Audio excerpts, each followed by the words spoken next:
আচ্ছা পিংকি বৌৰ লগত মানে পুৰা কানেকশ্যন মিলাই লৈছে ন কাণতলীয়া চৰত 3 লুটি খাবি গৰু মোৰ কাম নাই আৰু এখন আনি বহিলা কথাটো কৈছো আৰু আচ্ছা কানেকশ্যন মানে মিলোৱা নাই নাই মিলোৱা এতিয়া এই বহাগ পালেহি নতুনকে ফুলৰ কলিবিলাক ওলাব লাগে পুৰণাবিলাক কাটি দিছো সেইকাৰণে তাকে কৰিছা মানে তাকে কৈছো বোলো বহাগ পালেহি অনুষ্ঠান নকৰ নেকি এইবাৰ এইবাৰ মনটো ভাল লাগি থকা নাই তাকে মোৰো মন যোৱা নাই কিন্তু দোকানখন কিবাটো পকী কৰা কথা আছিলে সেইখন চুৰু হৈছিল নহয় 3 বাৰমান কেঁচা দোকান যে কি কৰিবি আৰু তাকেহে কেনেবাকৈ পকী বনাই ল'ব পৰা টেনশ্যন নাছিলে সেইকাৰণে যোৱাবাৰেই ভাবিছিলোঁ যে এইবাৰ বহাগত অনুষ্ঠানকেইটা কৰি যিকেইটা পইচা পাম সেই কামটো অকণমান আগবঢ়াম বুলি ভাবিছিলোঁ আৰু কিন্তু সিদিনা সেই বাবাদাকো পাইছিলোঁ আমাৰ সেই ডিফলো যে ঢুলুকি বজাই টিপুল বজাই বাবাদাও কৈছিলে বোলে এইবাৰ বহাগৰ প্ৰগ্ৰাম কেইটামান যদি হয় পইচা কেইটা পালে বৰমা গুৱাহাটীক অপাৰেশ্যনকেইটা কৰাই আনিমগৈ অপাৰেশ্যনটো কৰাবলৈও তেওঁলোকে বহাগলৈ বাট চাব লগা হয় এনেকুৱা শিল্পীসকলৰ কাৰণে বেয়া লাগে বুজিছ তেওঁলোকৰ কোনো ছাইড ইনকাম নাই কোনো বেংক বেলেঞ্চ নাই সেই ঘুচখোৰকেইটাৰ নিচিনা কোনো ধৰণৰ ব্লেক মানিও নাই তেওঁলোকে ৰাইজৰ সন্মুখত অনুষ্ঠান কৰি যিকেইটা পায় সেইকেইটা দিয়ে গোটেই বছৰটোলৈ চিন্তা কৰিব লাগে আজি যদি দাদা জীয়াই থাকিলে হয় এনেকুৱা কিন্তু থলুৱা কষ্ট কৰা শিল্পীসকলৰ কাৰণে নিশ্চয় কিবা এটা ভাবিলেহেঁতেন ঠিক কৈছ লগতে সেই চাউণ্ডৰ মাইকৰ ল'ৰাকেইটা সেই ওপৰত খুটাত উঠি পেণ্ডেলৰ কাপোৰ বান্ধা ভাইটিকেইটা লগতে তবলা বজোৱা গীটাৰ বজোৱা ঢোল বজোৱা ঢুলুকি বজোৱা পেঁপা বজোৱা সেই দাদাকেইজন আৰু সেই গাঁৱৰ যে সৰু সৰু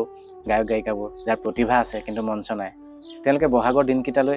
কিমান আশাৰে বাট চাই থাকে ন তাকেই আমাৰ ইয়াত কিন্তু পোষ্ট মেলনৰ দৰে শিল্পীসকলেও অনুষ্ঠান কৰি যায়হি কিন্তু এনেকুৱা কষ্ট কৰা শিল্পীৰ ক্ষেত্ৰতহে ঠিকেই আজি যদি দাদা সঁচাকৈ জীয়াই থাকিলেহেঁতেন অন্ততঃ এনেকুৱা কষ্ট কৰা প্ৰতিভা থকা থলুৱা শিল্পীসকলক নিথৰুৱা হ'বলৈ নিদিলেহেঁতেন দাদাই তাতকৈ এটা কাম কৰিলে কেনেকুৱা হয় কি কাম মানে মই ভাবিছোঁহে মানে লাখ লাখ টকা খৰচ কৰি গ্লেমাৰ থকা ছিংগাৰবিলাকক মতাতকৈ এনেকৈ থলুৱা কষ্ট কৰা আমাৰ সেই সৰু সৰু শিল্পীসকলক মাতি দাদাৰ শুৱনি অনুষ্ঠান এটা পাতিব নোৱাৰে জানো আমাৰ তাত তেনেকুৱাই কৰিছেতো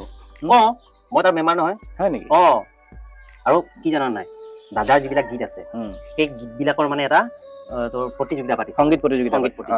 সেই প্ৰতিযোগিতাৰ লগত চকু চিকিৎসা শিবিৰ এটাও পাতিছে সুন্দৰ পদক্ষেপ তাকে এই আৰু এটা কথা জানানে সেইকেইটা মই তোক বোলো কওঁ বুলি ভাবিছো মানে এই বিচাৰকৰ যিখিনি মানে জিৰণি সময়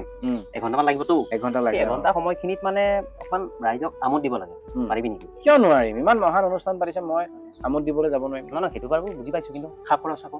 হেতেৰিকা তেওঁলোকৰ উদ্দেশ্য মহান হয় নহয় মহান উদ্দেশ্য এটা থাকিলে মই একমাহমান পইচা ডিমাণ্ড কৰিম নেকি অকল অহা যোৱা তেলৰ খৰচটো দিলে হ'ল সঁচাকে নেকি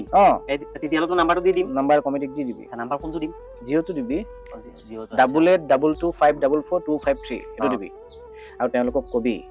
এনেকুৱা যদি মহান উদ্দেশ্য আগত লৈ বিহু অনুষ্ঠান এখন পাতে তেনেহ'লে সেই বিহু কমিটি তথা ৰাইজৰ মুখত হাঁহি বিৰিঙাবলৈ আমি সদায় আছো খালি কমিটিখনে মানে এটা কথা কৈছে মানে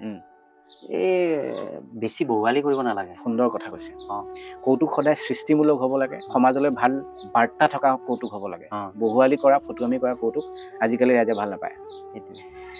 কাৰণ কিয় জানো মানুহৰ কাৰণে হাঁহিয়েই প্ৰধান ঔষধ জয় আই অসম